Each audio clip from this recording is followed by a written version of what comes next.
Football ടോക്കിന്റെ പുതിയൊരു എപ്പിസോഡിലേക്ക് സ്വാഗതം. അർജന്റീനയുടെ പുതിയ ഗോൾ മിഷനാണ് ലൗട്ടാറോ. നിലവിൽ കോപ്പ അമേരിക്കയിൽ അർജന്റീനയ്ക്ക് വേണ്ടി ഗോളടിച്ചു കൂട്ടിക്കൊണ്ടിരിക്കുകയാണ് മാർട്ടിനസ്. 4 ഗോളുമായി ടൂർണമെന്റിലെ ടോപ്പ് സ്കോറർ. മെസ്സിയും സ്കലോണിയും ഇല്ലാത്ത അവസാന മത്സരത്തിൽ ഇരട്ട ഗോളുമായി തിളങ്ങിയ താരം. എന്നാൽ ഈ തിളക്കത്തിന് പിന്നിൽ ഒരു കഥയുണ്ട്. ഒരു സൗഹൃദത്തിന്റെ, ഒരു തിരിച്ചുവരവിന്റെ കഥ. മാർട്ടിനസിന്റെ ഈ പ്രകടനം കാണുമ്പോൾ അർജന്റീനക്കാർ നന്ദിയോടെ ഓർക്കുന്ന ഒരു പേരുണ്ട്. ദേശീയ ടീമിൽ അണ്ടർ-20 വിഭാഗത്തിൽ ചില കളികൾ കളിച്ചതൊഴിച്ചാൽ അയാളുടെ പേര് മറ്റെവിടെയുമില്ല. ബ്രയാൻ മൻസീജ, അതാണ് അയാളുടെ പേര്.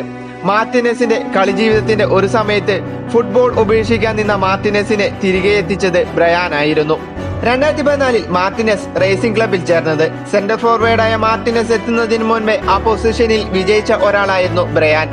ഇരുവർക്കും 16 വയസ്സ്. എന്നാൽ ഒരു കൊല്ലം മുന്നേ എത്തിയ ബ്രയാന് ക്ലബിൽ കൂടുതൽ പരിഗണന ലഭിച്ചിരുന്നു. ഇത് മാർട്ടിനസിന്റെ ചില ചിന്തകൾ ഉയർത്തി. താൻ എവിടെയും എത്തില്ലെന്ന ചിന്ത, വീട്ടിൽ നിന്ന് മാറി നിൽക്കുന്നതിന്റെ വിഷമം വേറെയും. അതിനാൽ ആ 16-കാരൻ വീട്ടിലേക്ക് മടങ്ങാൻ ഒരുങ്ങി. എന്നാൽ മാർട്ടിനസിന്റെ കരച്ചിൽ കണ്ട ബ്രയാൻ അയാളെ ചീത്ത വിളിച്ചുകൊണ്ട് കളിക്കളത്തിലേക്ക് തിരിച്ചു വിളിച്ചു. നീ എങ്ങോട്ടാണ് ഒളിച്ചോടുന്നത്? നമുക്കിവിടെ പ്രീമിയർ ലീഗ് കളിക്കണ്ടേ?